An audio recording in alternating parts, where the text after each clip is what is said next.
First at 10, data shows many students in Kern County are struggling with virtual learning. Failing grades nearly doubled this fall compared to last fall. Thanks for joining us this evening. I'm Rochelle Murcia. And I'm Dave Gonzalez. New tonight at 10, Eyewitness News reporter Jeff Platt asked a local education expert why students are struggling and has some ways you can get your child back on track. Jeff? Well, there's a lot of factors to this. Some kids just don't have a quiet place to learn. Others have a bad internet connection, and some just don't have anyone at home to keep them focused or to help when they're confused. With distance learning, you can't just ask the teacher to help you. Many students are struggling to learn in the virtual classroom. Here in Kern County, it's leading to a significant increase in failure. This semester, D's and F's made up 1/3 of all grades, a whopping 14% bump. What is the measure of angle phi? According to the Kern County Superintendent of Schools, students are struggling most with math. But what exactly about virtual learning is causing grades to slip?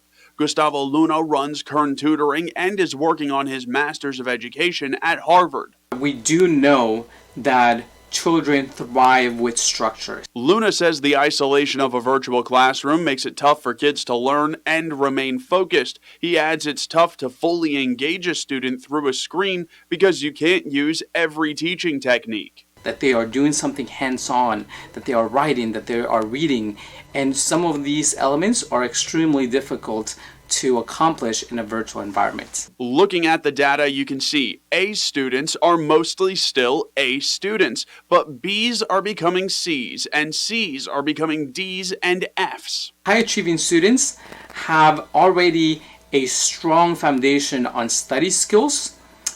They know how to manage their own schedule. They're independent learners. However, students who usually aren't getting A's need structure to help them compensate for a lack of those study skills, which is why Luna believes many are struggling during virtual learning. And he says long-term, that can have some very negative consequences. That struggle creates additional struggles, which kind of puts them at a greater disadvantage. So the more that a student struggles, the worse that they will do in the future.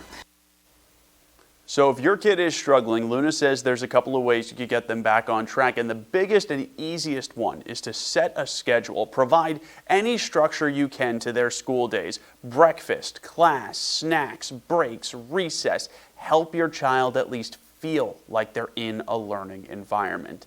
In studio tonight, Jeff Platt, Eyewitness News. Is there a story you think we should investigate?